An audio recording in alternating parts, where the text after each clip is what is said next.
De retour sur le plateau de la tranche info, place maintenant au jeudi Anthropologie Noire avec notre expert des humanités classiques africaines, Nusere Kalala Omotunde. Bonsoir professeur. Bonsoir. Alors, avant de parler de ce prix que vous avez reçu, puisque vous n'étiez pas présent la semaine dernière, totalement. Vous étiez, Au Cameroun, donc voilà, ça s'enchaîne, hein, on sent que la machine est en route, n'est-ce pas?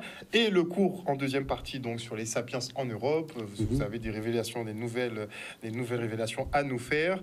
J'aimerais qu'on parle de la polémique, effectivement, qui a été soulevée par Kanye West. Ça fait grand bruit depuis quelques semaines maintenant. Et je voudrais qu'on s'attarde sur un terme qui est utilisé, puisque comme il est en rivalité effectivement avec la communauté juive qui taxe souvent des personnes d'antisémites. Donc il y a eu toute une polémique effectivement autour de ce mot antisémite et surtout le mot sémite. On aimerait savoir effectivement qui sont les sémites, professeur Omotunde. Voilà, en fait il y a un souci à la fois de chronologie historique et de terminologie, d'accord? Là-dessus, tout le monde s'entend. Il faut savoir que dans la tradition des anciens, les personnes d'ascendance africaine, c'est-à-dire les personnes africaines, viennent, donc le mot Cham vient de Kam, les Kemtu, les Kamites, les Kimiou, c'est-à-dire les habitants de l'Afrique, c'est-à-dire ceux qui sont noirs, d'accord, en référence à leur couleur de peau et naturellement au limon fertile du Nil, qui avait cette couleur particulièrement noire, d'accord. Donc la chose qu'il faut bien expliquer, c'est très clair, parce qu'il y a beaucoup de confusion. Dans le texte sacré africain, on dit que Dieu a pris la terre pour fabriquer l'homme. Mais c'est pas n'importe quelle terre, c'est la terre noire. C'est la terre des alluvions, donc du limon fertile. On le voit dans les textes de Knoum, lorsqu'il prend la terre pour fabriquer l'homme. Et cette terre est particulièrement noire. Donc d'où la terminologie de Kam. Kam qui désigne ce qui est particulièrement noir. Donc ça, c'est important de le rappeler, parce que ça évite des confusions et des rattachements à une Égypte qui aurait été d'ascendance leucoderme, alors que la terminologie des habitants se réfère à la couleur du limon fertile. Donc la peau noire, excessivement noire, comme disait Aristote, agane mélanès. Maintenant, la problématique en ce qui concerne les pays voisins de l'Égypte, notamment les Sémites, il faut savoir qu'au départ, la terre de Canaan est celle des Natuféens, qui sont les premiers habitants. Donc il y a plusieurs centaines de milliers d'années.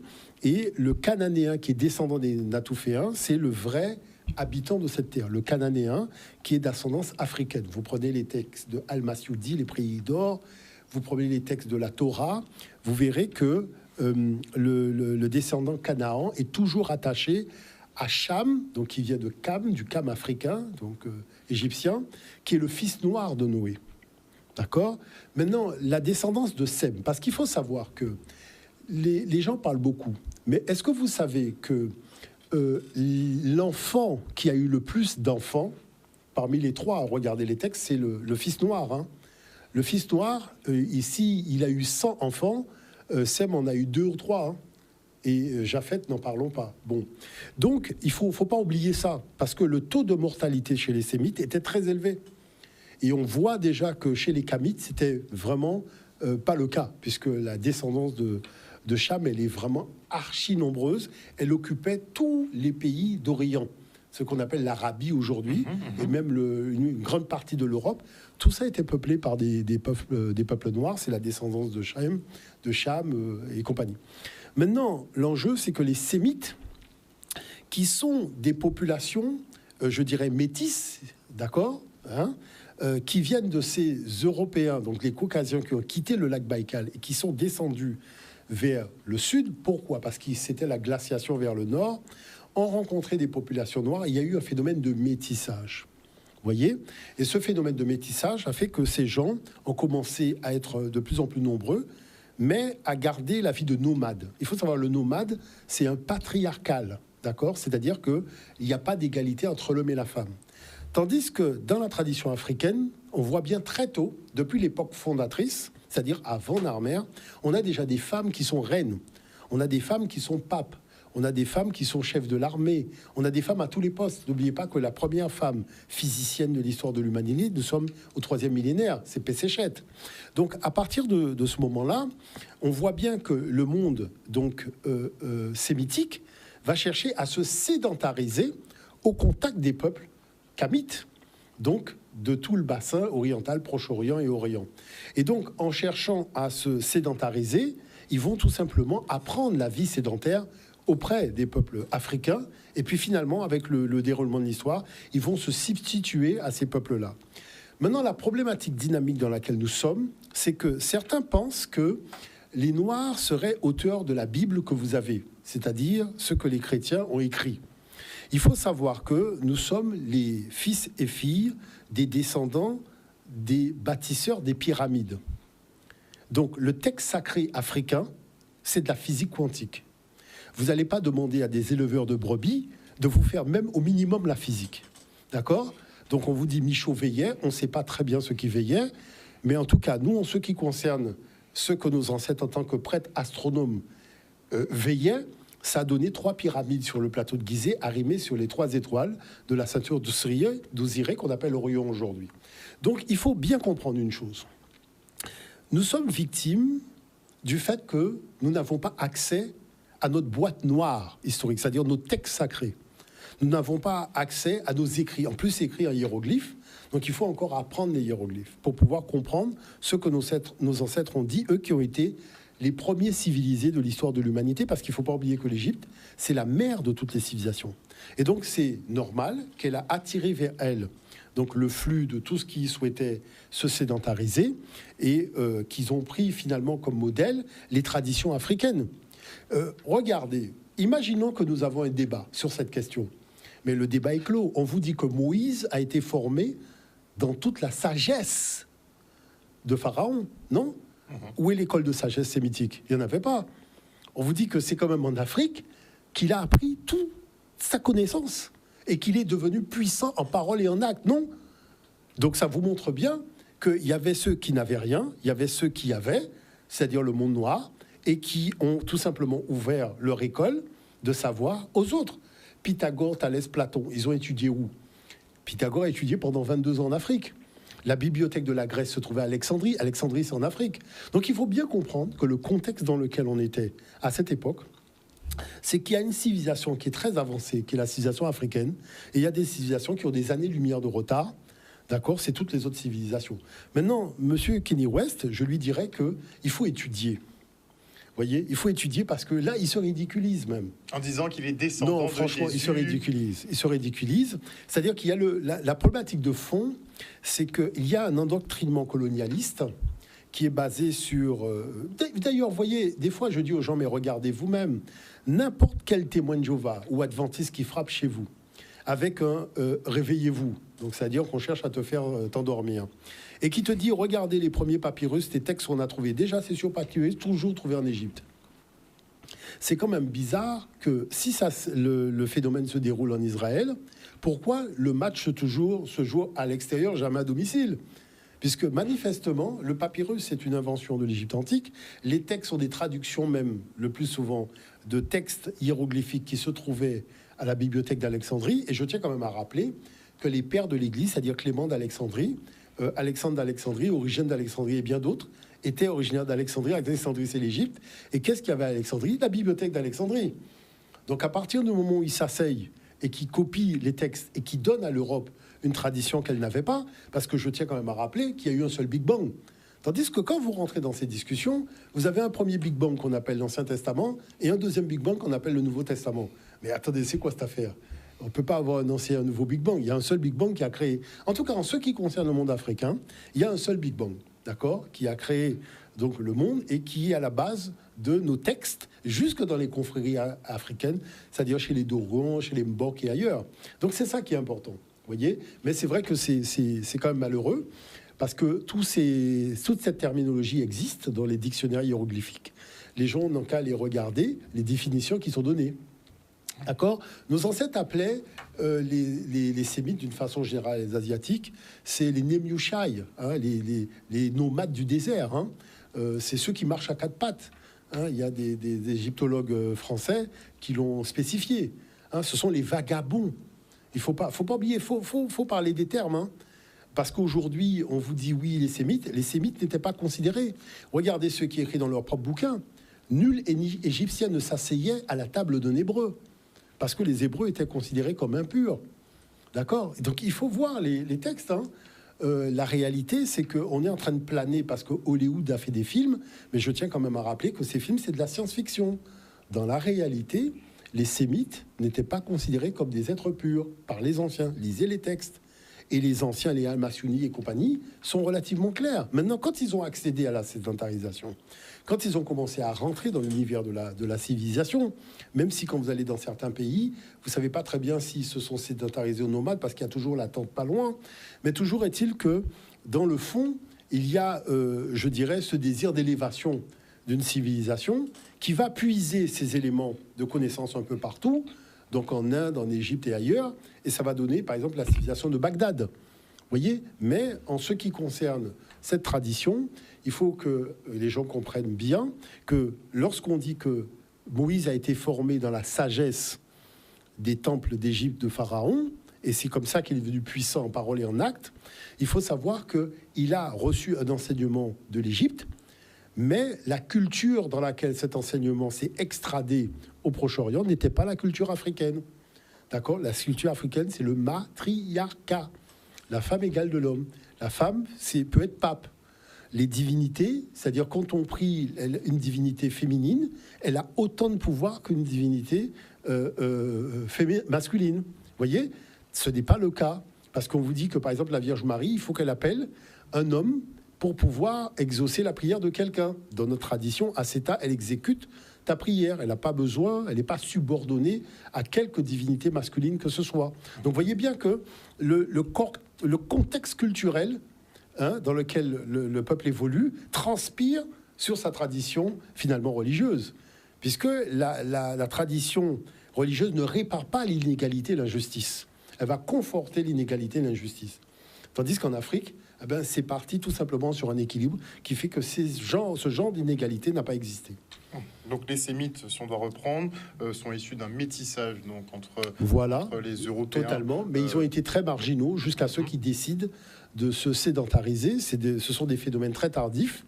Vous voyez, après, ils se sont substitués finalement vous savez que, aux populations qui étaient présentes. Voilà, c'est-à-dire qu'on commence vraiment à vous parler de tout ça aux alentours du 4e, 5e siècle de l'ère ancienne africaine. Et c'est là que commence le phénomène de sédentarisation.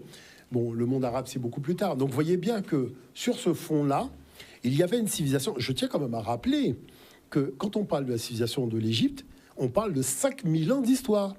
Il faut que les gens comprennent qu'on ne peut pas comparer 5 siècles à 5000 ans. 5 siècles, c'est pas 5000 ans. D'accord? Donc, c'est la civilisation qui était là bien avant, qui va attirer vers elle tous les satellites qui sont autour. Vous voyez? Donc ça, c'est important. On a une question sur le feed. On nous dit, parlez-nous des Juifs noirs, les Falachas. Pourquoi il y aurait des Sémites noirs dans ce cas-là? Alors, en fait, la chose, c'est qu'effectivement, il y a vous savez, vous avez des Cananéens qui sont les premiers habitants. Vous avez un apport parce qu'il y a une chose qu'on ne dit pas, d'accord, que j'ai montré dans une conférence en Martinique. Est-ce que vous savez que quand on prend la Bible cananéenne et qu'on compare à la Bible juive, on peut jouer au jeu des 7 erreurs? Ça, c'est pas dit. Mais j'ai montré qu'il y a des historiens français, eux-mêmes, ils ont montré que comme la Bible cananéenne est beaucoup plus ancienne que la Bible juive, on peut jouer au jeu de 7 erreurs. Ça, c'est caché, c'est pas dit. Vous voyez? Donc, vous comprenez bien qu'à partir de ce moment-là où les gens n'ont pas cette information, pour eux, le premier texte au niveau du Proche-Orient serait venu des Sémites. Alors que je tiens quand même à rappeler que ce sont les sédentaires qui ont transmis l'écriture aux Sémites. D'accord? Quand les nomades sont arrivés, ils n'avaient pas d'écriture. C'est au contact des sédentaires qu'ils ont acquis une écriture. Donc, si le sédentaire a une écriture, c'est qu'il a un texte sacré. Bon, donc s'il a un texte sacré et que l'autre arrive, il va lui enseigner les éléments, y compris comment former tes caractères. Donc, à partir du moment où on va lui montrer comment former tes caractères, on va lui donner un exercice à faire, recopie ce texte-là. Donc, il va recopier, jusqu'à un moment, on dit, bon, ben, moi, je veux faire ma version. Mais c'est vrai que je dirais le commun des mortels ne sait pas, et ça, je l'ai montré dans une conférence en Martinique, ils ne savent pas qu'il y avait déjà une Bible qui existait, d'accord, et qui est, je dirais, une émanation des savoirs spirituels de l'Égypte antique, puisque Canaan, c'est très particulier, c'est vraiment une espèce de photocopie de l'Égypte, d'accord, donc transposés dans ce Proche-Orient, mais les textes, puisque c'est aussi des civilisations qui découlent de la même souche, c'est-à-dire la souche des Kamites, il y avait donc des textes sacrés qui existaient, hein, et à partir de ce moment-là, ces textes-là ont servi de modèle aux Sémites qui sont venus s'implanter. Maintenant, il faut savoir que si on remonte du côté de Byblos, c'est-à-dire en Syrie et compagnie, les souverains de l'époque disaient donc aux représentants de l'Égypte que c'était d'Afrique qui était venue la sagesse spirituelle qui avait irrigué le monde. C'est-à-dire que nous, on a des textes émanant de dignitaires de l'époque qui reconnaissent que c'est d'Afrique qu'est venue la sagesse, la connaissance divine du divin et compagnie. Que les cultes qui sont rendus aux divinités, ouais, les Grecs le disent, hein, quand ils parlent des Éthiopiens anciens, les cultes rendus aux divinités sont des cultes africains. C'est-à-dire, même si vous allez au Japon, le culte qui est rendu, c'est un culte africain, parce que les Africains qui sont à la souche de l'Égypte s'appellent les Hanous. Les Africains qui sont à la souche du Japon s'appellent les Hénous. Vous comprenez? Et on a quand même des éléments en couleur, on voit bien que ce sont des noirs. Oui, donc il faut bien comprendre que la chose, c'est un débat technique. El Masyoudi a écrit Les Prairies d'Or, c'est un ouvrage en 13 volumes. Et c'est lui qui est l'Hérodote arabe. Donc il faut peut-être aussi aller voir ce qu'il a écrit sur la question. Vous avez le Hérodote européen qui est Hérodote, justement, qui est le père de l'histoire pour l'Europe. Et en Afrique, vous avez Maniton de Sébennytos, qui est le père de l'histoire africaine. D'accord? Donc il ne faut pas dire que le père de l'histoire, c'est ce grec Hérodote, c'est valable pour les Européens. Parce que pour les Africains, le père de l'histoire africaine, c'est Maniton de Sébennytos. Ça, il faut le savoir aussi. C'est bien, effectivement, de replacer les choses dans leur Totalement. contexte et de refaire les chronologies avec les précisions. La chose, la démonstration peut être faite avec un dictionnaire hiéroglyphique. Hein, vous avez tous ces termes-là et vous voyez bien que voilà, ça spécifie des populations bien précises. Ça, c'est important. Alors, finalement, vos travaux dépassent le cadre, effectivement, de la Guadeloupe, guadeloupéenne, de la France. Vous nous revenez tout droit du Cameroun. Totalement. Vous avez de nouveau été récompensé, justement, pour votre travail autour de l'histoire et autour, effectivement, de cette anthropologie noire qu'on essaie de mettre en avant. Alors, dites-nous tout, professeur. Comment ça s'est passé ? Donc, en fait, c'était le grand colloque international du Cerf d'Otola, qui était basé sur le fait de revisiter la pensée africaine, c'est-à-dire créer une nouvelle pensée africaine. Et c'est vrai que c'était très touchant parce que, je dirais, en quelque sorte, tous mes pairs étaient présents, c'est-à-dire au niveau de l'histoire, toute l'école diophienne, il y avait le professeur Obenga, le professeur Biyogo, enfin tout le monde était là. C'était vraiment très touchant parce que ça faisait pour certains quelques années qu'on ne s'était pas vu. Et c'est aussi le moment de faire le grand bilan de toutes ces années, parce que je tiens quand même à rappeler que Omotunde n'est pas sorti d'un chapeau. C'est que moi je suis parti faire mes études et très tôt je me suis rapproché au départ de la Siva Serva, qui était un institut d'histoire et d'études des humanités classiques africaines qui avait été fondé dans le 12e arrondissement par des personnes donc venues du Cameroun. Et c'était le professeur Doukaya qui faisait l'enseignement. Donc c'est avec lui que j'ai commencé l'enseignement donc des hiéroglyphes, des Médounétières.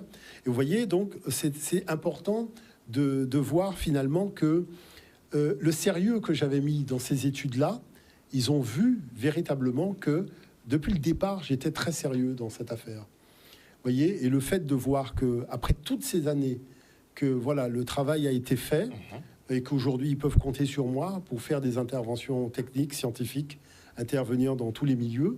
Donc c'est vrai que ça a été particulièrement touchant, surtout quand on m'a remis le prix, parce que se voir remettre un prix alors que vous savez que vous êtes venu, vous étiez un petit bout de chou, voilà, venu faire ses études. Vous étiez en train d'apprendre des choses et de voir aujourd'hui qu'on vous récompense, parce que c'est pas rien, la distinction, c'est quand même haute surtout distinction. De ses pairs, surtout de ses voilà, pairs. C'était quand même une haute distinction scientifique, hein, donc devant tous ses pairs, devant Monsieur Binam, qui est aussi le secrétaire exécutif du Cerf d'Otola, que j'ai eu l'occasion de rencontrer, de côtoyer déjà depuis 2014. Et puis il y a eu aussi l'UNESCO, pour laquelle j'ai mené quand même plusieurs missions. Donc c'est vrai que tout ça m'a beaucoup touché. Et je dirais que la réaction aussi des gens m'a beaucoup touché, parce que j'ai vu que quelque part, sur la scène internationale, finalement, il y a une grande attention qui est portée à tout cela. hein, il y a le désir de connaître, mais je dis toujours, il faut étudier techniquement les choses, parce que c'est important de bien connaître pour transmettre aux jeunes générations sur la base d'une documentation scientifique établie. Voilà tel fait, voilà tel fait, voilà tel autre fait. Donc tout ça, c'est très... D'ailleurs, j'ai amené des images, si on peut voir les images d'ailleurs de la remise de prix. On y va.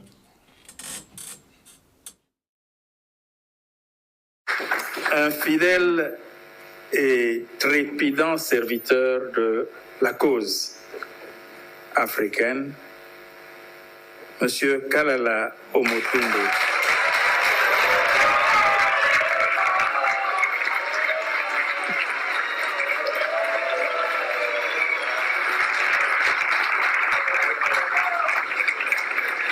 Monsieur Kalala Omotunde est distingué pour sa contribution à la valorisation des humanités classiques africaines. Ce qui lui vaut cette distinction, c'est cette volonté de transmettre.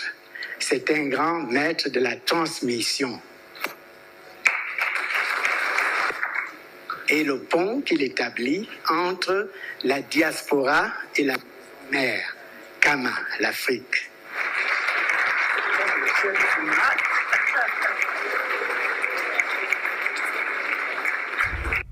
Voilà, donc c'est quand même important de savoir que ça me touche beaucoup parce qu'il y avait près d'une centaine d'historiens, 8 seulement ont été distingués, je fais partie des 8. Donc ça montre que mes pairs aussi me soutiennent, voilà, un travail exceptionnel, et qui reconnaissent aussi la valeur du travail et du parcours accompli et la fidélité justement à cette ligne directrice qui est celle des humanités classiques africaines. On se quitte pour une petite page des publicités et on revient en plateau avec Nusere Kalala Omotunde. De retour sur le plateau du jeudi Anthropologie Noire, nous sommes toujours avec Nusere Kalala Omotunde. On va passer au cours du jour qui risque effectivement d'être surprenant, professeur. Voilà, effectivement, c'est-à-dire que nous avions commencé un cycle relativement étoffé sur la présence donc africaine en Europe. Et pendant ce temps, les découvertes archéologiques progressent. Et la dernière découverte, elle est vraiment détonnante. C'est-à-dire que la possibilité de nous contredire aujourd'hui, elle est nulle et non avenue. Donc les premières populations de l'Europe et de la France, c'était des populations africaines. Ça, c'est la première chose. La deuxième chose, c'est qu'elles étaient, leur présence est attestée pratiquement 14 000, voire 15 000 ans, avec 15 000 ans d'antériorité par rapport à ce que la recherche pensait. Ça change tout.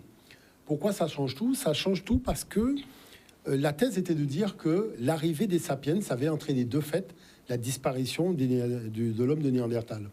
Or, il s'avère que là, il y a eu une période de près de 10 000 ans où ils ont cohabité. D'accord. Donc les sapiens ont cohabité avec les Néandertals. Je vais vous expliquer pourquoi. Parce qu'on faisait passer les sapiens pour des violents.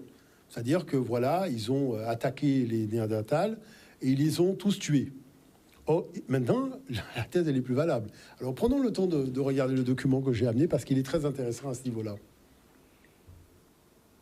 C'est la grande découverte, la très grande découverte, et de surcroît sur le sol français, de celle qui chamboule tout et nous oblige à repenser la grande histoire du peuplement européen. Aujourd'hui, unanime, toute la presse mondiale l'évoque, puisque cette cavité de la Drôme est désormais l'étonnant témoin de la première arrivée d'Homo sapiens il y a environ 54 milliers d'années. C'est vertigineux. La découverte est énorme puisque la présence de l'homme moderne en pleine terre néandertalienne bouleverse de près de 10 000 ans toutes les chronologies du paléolithique européen. Voilà, donc c'est important de comprendre que voilà le premier européen. Vous voyez, c'est intéressant de faire un clin d'œil parce que on est parti avec la thèse coloniale tellement loin de la réalité scientifique. Voilà, beaucoup trop loin. Et c'est vrai que maintenant, il faut... c'est l'atterrissage. L'ère du verseau. Violent. L'ère du verseau. C'est violent. J'ai dit que les atterrissages des histoires de l'ère des poissons ne tiendront pas. Vous voyez, même à ce niveau-là, il y a carrément une réalité scientifique maintenant qui apparaît au grand jour. Alors, c'est intéressant parce que c'est le professeur Slimak, qui est un spécialiste de Néandertal, qui, en faisant des fouilles dans cette grotte au niveau de la Drôme, est tombé sur une dent. Et en analysant, il s'est dit, mais tiens, cette dent ne semble pas être la dent d'un Néandertal, mais bien d'un sapiens. Donc, avec toutes les études qui ont été faites en laboratoire, on s'aperçoit que ce qui était dit jusqu'à présent dans les documentaires scientifiques et dans les revues, c'est caduque. D'ailleurs, prenons le temps de voir le deuxième document parce que lui-même en parle. Des outils, des fossiles des dents de lait et une découverte majeure. C'est intéressant parce que celle-ci a 54 000 ans et celle-ci en a 52. Et cette dent-là a été retrouvée au-dessus de celle-là. Dans la grotte Mandrin, dans la Drôme, en France, une équipe de 40 chercheurs menée par Ludovic Slimak a trouvé des traces d'hommes modernes, c'est-à-dire d'Homo sapiens, qui auraient 54 000 ans. C'est 10 000 ans plus tôt que celle rapportée jusque-là. L'évolution des sociétés humaines a longtemps été perçue comme linéaire. L'homme néandertal aurait disparu et laissé sa place à l'Homo sapiens. Or, cette découverte prouve que ces sociétés ont pu vivre à la même époque en Europe. Avant, on vivait avec d'autres humanités. Il y avait sur la Terre 4 ou 5 différentes espèces humaines. Aujourd'hui, il n'y en a plus qu'une. Aujourd'hui, c'est nous. Il n'y a plus que les sapiens. La grotte Mandrin aurait même été occupée en alternance entre le Néandertal et le sapiens. Ce que cette découverte de la grotte Mandrin montre, c'est que le remplacement de Néandertal par l'humain moderne n'a pas été un processus rapide. Cela s'est fait sur le long terme avec de nombreux flux et reflux des populations. La compréhension de leur chevauchement semble donc indispensable pour comprendre d'où viennent les hommes modernes. En ultime instance, la question, c'est la question de la dernière grande extinction d'humanité. C'est pourquoi et comment Néandertal s'est éteint. Ça veut dire qu'une humanité pleine et entière peut s'éteindre d'un coup, subitement, et ça devrait nous interloquer. Ludovic Slimak en est convaincu. La grotte Mandrin sera la source, à l'avenir, de nouvelles découvertes sur l'Homo sapiens. Alors c'est vrai que là maintenant, on rentre dans une nouvelle ère au niveau de l'anthropologie et de l'archéologie d'une façon générale, parce que il faut clarifier. Alors qu'est-ce qu'il faut clarifier ? Vous savez que lorsque certains parlent du Néandertal, ils en font pratiquement un lignée de la famille des sapiens. Il faut savoir que le Néandertal ne fera jamais partie de la lignée des sapiens. C'est pas la même espèce, d'accord ? Ça, c'est la première chose. La deuxième chose, c'est qu'on oublie que tous les hominidés sont venus d'Afrique. Donc Néandertal est aussi originaire du continent africain, mais il n'est pas arrivé blanc. Il était noir. Et c'est au fil du temps qu'il y a eu ce phénomène d'adaptation. Et elle a dit entre guillemets, qu'il y avait 4 espèces. Alors, là, la chose, elle est, pour moi, c'est là où se trouve la frontière du grand délire des spécialistes occidentaux. C'est du grand délire. Vraiment, c'est du grand délire. Pourquoi c'est le grand délire ? Parce que personne ne peut prouver que tous les Néandertaux qui sont nés en Afrique ont quitté l'Afrique. Parce que quand vous les entendez parler, vous avez l'impression que tout le monde a fait ses valises et a dit « bon, je me casse ». Non, il y en a qui sont restés sur le continent africain. Bon, mais comme l'Afrique, c'est le berceau de tous les hominidés, donc si l'Europe n'a connu que 2 espèces, le Néandertal et le sapiens, l'Afrique en a connu beaucoup. Il y a beaucoup de variétés de sapiens archaïques, beaucoup de variétés, même de sapiens modernes, ce que nous allons voir à la fin. Donc, la chose, c'est que si on ne rétablit pas les faits pour leur dire, écoutez, arrêtez de délirer, quoi. Alors justement, prenons le temps de voir ce que dit Pic, Pascal Pic à ce sujet-là, parce que là, il est obligé de répondre aux questions. Voilà, donc là, il faut rectifier les choses, parce que il l'a dit à un moment, le Néandertal, c'est pas l'ancêtre du sapiens. Il faut arrêter le délire, il faut arrêter de raconter n'importe quoi, d'accord ? Il faut savoir qu'on s'adresse quand même aux jeunes générations, il faut que les propos soient précis et clairs. Bon, ça, c'est la première chose. La deuxième chose, c'est que le Néandertal vient du continent africain. D'accord ? Et tous les Néandertaliens, enfin, cette lignée d'hominidés n'a pas quitté le continent africain. Beaucoup sont restés. C'est un petit groupe qui est parti, même s'il est parti très tôt. Mais quand il est arrivé, il était noir. Est-ce qu'on peut voir d'ailleurs le document suivant ? Parce que là, il y a vraiment beaucoup de choses à clarifier. Vous voyez, l'ADN de Néandertal trahit une migration précoce de sapiens hors d'Afrique. Vous voyez ? Donc ça veut dire que lorsqu'on fait l'ADN mitochondrial du Néandertal, on voit bien que sa souche est africaine. Prenons le document suivant. Si on peut avoir le document suivant, je crois que c'est la BBC Science qui l'a fait. Voilà, regardons ça, c'est très intéressant. Là, c'est le sapiens, justement.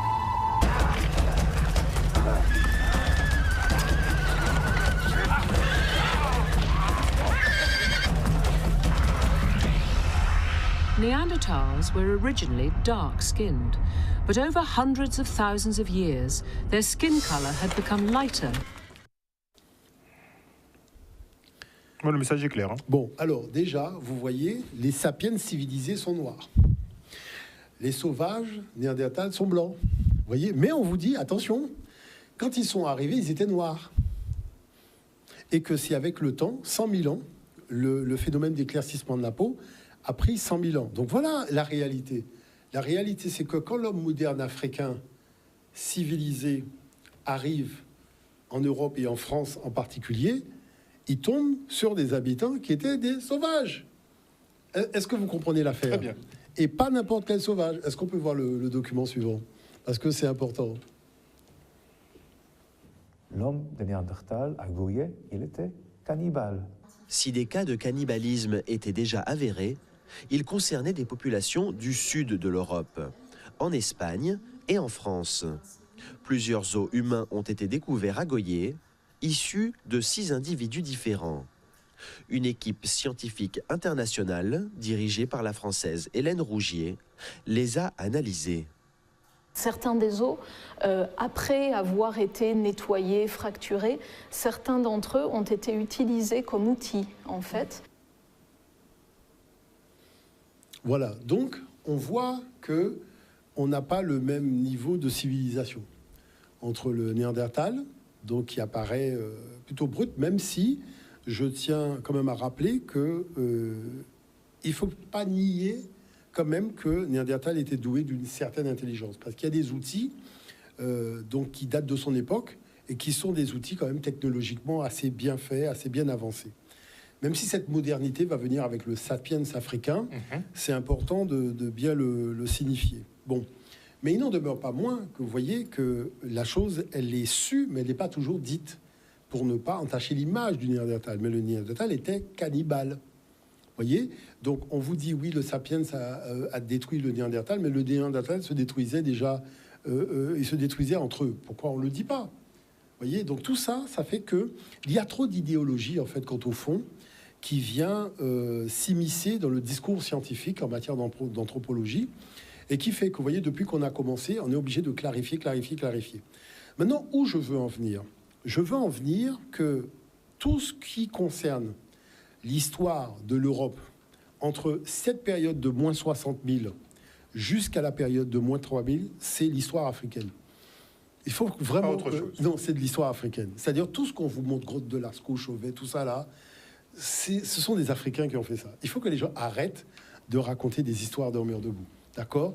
La dame de Brassempouy, la Vénus de Willendorf, hein, toutes ces statuettes qu'on voit, toutes ces choses-là, ce ne sont pas des Blancs qui ont fait ça. Il faut vraiment le comprendre. Donc pourquoi c'est important? Il faut être clair. Je tiens à rappeler que les pigments qui ont permis de faire les dessins dans les grottes de Lascaux ou les grottes de Chauvet, ces pigments-là viennent de Zambie. C'est une invention qui a été faite en Zambie en 350 000 de l'ère ancienne africaine. On a des peintures en Afrique du Sud. Je vous montrerai les documents quand on abordera les peintures rupestres, parce que les gens oublient qu'il y a eu une opération conjointe entre la grotte de Lascaux et les grottes sud-africaines. Et des propos ont été tenus à la télévision par les scientifiques. Et c'est là où on découvre des dossiers qu'on ne dit généralement pas lorsqu'il s'agit de l'Europe. L'autre chose qui a posé problème, c'est le fait que Paul Petit, qui est un spécialiste américain, avait soulevé le fait que les datations n'avaient été faites que par des laboratoires français, c'est-à-dire le CEA hein, de Gif-sur-Yvette. Ça ne se fait pas en matière de science. Il faut des contre-expertises quand même. C'est-à-dire que vous envoyez des échantillons à plusieurs laboratoires de différents pays et sans concertation, il y a des datations qui sont faites de manière à voir est-ce que tout le monde trouve exactement la même date. Là, on avait un problème, c'est que ce n'était qu'un laboratoire français qui plus est qui avait fait la datation. Donc ça sentait véritablement l'escroquerie. Vous voyez ? À partir de là, ça a créé un énorme problème sur le plan scientifique. Il y a eu des articles dans la revue Nature, qui est la revue internationale. Correction a été rapportée à moins 15 000. Et après, on a fait des fouilles dans les alentours pour faire des datations. Et finalement, on vous dit, bon, on est plutôt aux alentours de moins 25 000, moins 30 000. Je tiens quand même à rappeler cette affaire. Pourquoi j'insiste là-dessus ? En 2012, quand il y a eu la découverte de Blombos, vous voyez des articles dans le journal Le Monde qui disaient que la science considérait que le monde africain était un monde donc de non-science. C'était un monde de non-évolution parce que cette évolution, c'est-à-dire la cognition, l'apparition de l'intelligence dans l'histoire humaine, apparaît avec les grottes dans le sud de l'Europe, notamment la grotte de Lascaux. Donc, on argumente le fait que tous ceux qui ont quitté l'Afrique sont devenus intelligents. Ceux qui sont restés sur le continent, c'est une bande d'idiots, sur la base d'une fausse datation. C'est pour vous dire à quel niveau d'escroquerie on est, sur la base d'une fausse datation. Donc, on s'arrange entre amis, entre collègues, on raconte des histoires. Et vous savez que Pascal Pic, que vous avez vu là, a même attaqué Yves Coppens. Parce que, en disant que Yves Coppens racialise l'anthropologie. C'est pour ça que Coppens a été obligé de dire « Attendez, le premier était noir ». Parce que Pascal Pic l'a assassiné pratiquement, scientifiquement parlant, hein, dans des déclarations, surtout quand il avait fait le documentaire qui était passé sur France Télévisions. Bon, parce qu'il faisait passer les hommes, les sapiens africains, mi-homme, mi-singe, et ils devenaient modernes arrivés en Europe. Donc, parce que je me rappelle bien, on en avait discuté avec notre cher Lilian Thuram, qui me disait, mais c'est quoi cette affaire de sapiens africains, mi-homme, mi-singe, qui deviennent sapiens quand ils sont en Europe? Tout ça, c'était de l'escroquerie. Nous sommes en 2012. Aujourd'hui, nous sommes en 2022. Est-ce que vous vous rendez compte le chemin qu'on a parcouru de 2012 à 2022? C'est-à-dire pour rétablir la vérité des faits. C'est pour ça que si les gens disent, mais pourquoi j'insiste là-dessus? J'insiste là-dessus parce que moi, quand je suis parti faire mes études, j'ai été servi de tout ce qu'on peut qualifier comme de la calomnie sur le continent africain et sur l'histoire des Africains. C'était de la calomnie. On n'était plus dans la science. D'accord? Puisque même quand on a trouvé l'homme moderne, on a dit oui, c'est pas parce que son squelette est moderne que son cerveau l'est aussi. Et c'est la grotte de Blombos, avec la pierre gravée de Blombos, c'est toutes les découvertes qui ont été faites, qui ont permis de mettre un terme, c'est-à-dire ça a atomisé le débat. Et dans la revue Sciences Humaines, on a bien été obligé de reconnaître que l'intelligence africaine est née pratiquement 100 000 ans avant l'Europe. Donc c'est pour vous dire de quel point on est parti et où nous sommes arrivés. Maintenant, il y a un dernier espace de discussion. C'est que en Afrique, il y avait plusieurs variétés de sapiens archaïques, mais jusqu'à aujourd'hui, moi je ne comprends pas une chose, c'est qu'il y a plusieurs espèces de sapiens. C'est-à-dire que on se ressemble, mais on n'a pas tous le même ADN. Comment on en est arrivé à découvrir cela? Lorsque on a fait les razzias négrières, on a pris des Africains qu'on a ramenés donc dans la Caraïbe et en Amérique, les descendants de ces gens ont voulu savoir mais d'où venait leur ancêtre grand-père, grand-mère, d'où tu venais du continent africain. Et en faisant le séquençage de l'ADN de ces gens, on découvre que ces gens n'ont pas le même ADN que la famille qu'avait trouvé le professeur Leakey, donc dans la région d'Éthiopie, Kenya, c'est-à-dire au moins 1 et 2. Tous les laboratoires de la planète vont commencer à s'affoler et vont avoir l'opportunité de tester l'échantillon pour voir est-ce qu'il confirme le fait qu'il y aurait plusieurs variétés de sapiens à la surface de cette planète. C'est quand même un petit peu plus sérieux, je pense, que de nous parler d'histoire d'Européens qui partageraient 4% d'ADN avec Néandertal. Après, de venir nous dire que c'est à cause de ça qu'ils ont attrapé le Covid et que nous, on ne l'a pas eu. D'accord? Bon, non, c'est vrai. Désolé, excusez-moi. Je peux reprendre la presse scientifique parce que peu de temps avant, on se vantait d'avoir 4% d'ADN que l'Africain n'avait pas. Mais quand il y a eu le match retour, tout le monde disait, mince, si on peut se débarrasser des 4%, ça nous permettrait de ne pas avoir le Covid, puisque manifestement, l'Afrique, n'ayant pas ces 4%, c'est ça qui lui permet de rester sur la touche et de ne pas être sur le terrain. Bon, toujours est-il que moi, j'ai amené un document, c'est intéressant de le voir, parce que ça résume bien la situation. Et ça nous renvoie au Cameroun. Voilà. Voilà, vous voyez que il y a des réalités qui devraient faire la une des magazines scientifiques.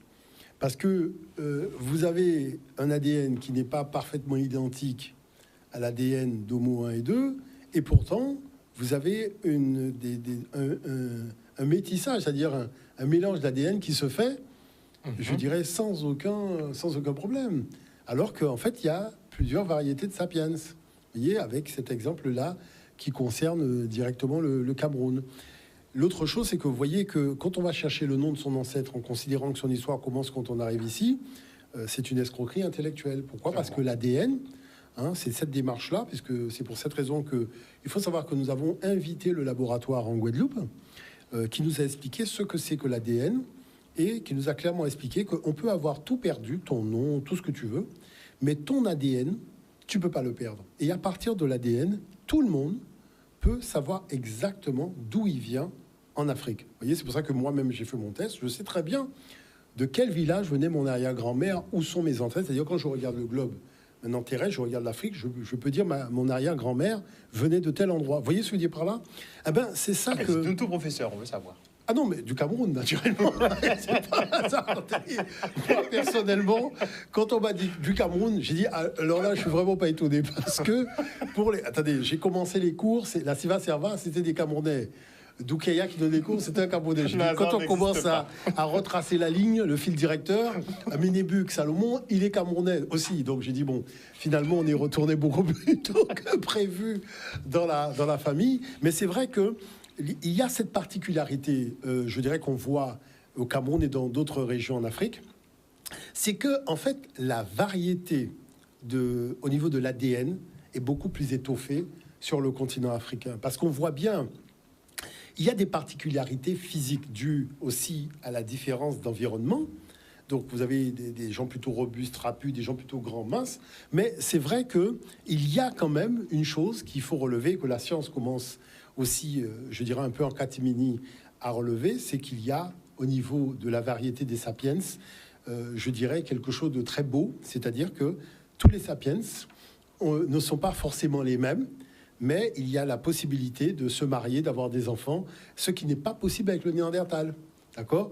La possibilité de pouvoir avoir des couples, la mixité entre sapiens et Néandertal, c'est pas possible, ils n'ont même pas le même squelette. Et est-ce que cette diversité, justement, pour expliquer, puisque on m'avait dit que les Noirs à l'époque pouvaient avoir les yeux bleus, les yeux verts, les yeux gris, enfin. Oui, c'est-à-dire qu'en fait, il y a des particularités qui, vous savez, les gens, les scientifiques, ils ont déjà bien compris. Quand les Chinois ont fait leur ADN, ils savent très bien de quelle région d'Afrique ils sont partis. Les Japonais, c'est pareil. C'est-à-dire que le séquençage de l'ADN, c'est valable pour tout le monde. Vous savez, quand vous allez en Angleterre, vous avez des familles, les Moreau, les Mauriches et compagnie, les Morel, Morand, Morland, lorsque vous faites l'ADN, ça vous ramène en Afrique. Parce que c'est rattaché aux morts, c'est rattaché à une certaine époque qui n'a rien à voir avec la dynamique de l'esclavage. C'est que l'Europe est génie lorsqu'il faut raconter son histoire. Quand ils commencent leur débat, nos ancêtres, c'est-à-dire ils n'ont rien à voir avec ce peuple-là, ce sont nos ancêtres, d'accord ? Mais quand il faut rentrer sur quelle couleur qu'ils avaient, là par contre, on voit que tout le monde commence à transpirer et ne veut pas avouer la vérité. Nous, je dirais, le but du jeu, c'est pas de perdre du temps dans ces débats épidermiques, c'est d'aller quant au fond, à la réalité, et de pouvoir bien comprendre que cette histoire nous concerne, c'est-à-dire concerne l'Afrique au premier chef. Parce que les premières migrations viennent de là. Donc les premiers outils, les premières réalisations, cette apparition de l'intelligence en Europe est un phénomène africain. Sauf que aujourd'hui, tout le monde vous dira une chose sur laquelle on est tous d'accord, c'est que l'intelligence du sapiens africain en Europe, il l'avait déjà près de 100 000 ans en Afrique. Parce que l'invention de l'écriture en 60 000 en Afrique du Sud, vous avez la technologie du fait de chauffer la pierre pour mieux la tailler. Tout ça, c'est moins 170 000. Donc, à Pinacle Point en Afrique du Sud, c'est une technique qui apparaît à peine en 20 000 de l'ère ancienne en Europe. Donc, vous voyez la distance temporelle qu'il y a entre cette innovation africaine et son arrivée en Europe. Mais la chose, c'est que il y a cet apport de connaissances venant d'Afrique. Et il y a une autre chose qui est importante, c'est que je voudrais rappeler à nos jeunes, quand ils font des thèses, et qui concernent le monde noir, ils ne peuvent pas faire une thèse avec une bibliographie à 100% européenne. D'accord ? Surtout quand on aborde l'INIAM. Je faisais la remarque pour la problématique de l'INIAM. Il faut savoir que le professeur Jean Mazel, qui est un professeur français, s'est intéressé à l'INIAM. Et il a montré que les hommes, quand ils ont commencé à migrer, notamment dans la Caraïbe, ça c'est avant l'esclavage, quand l'Afrique a migré dans la Caraïbe et en Amérique, il y avait déjà de l'INIAM.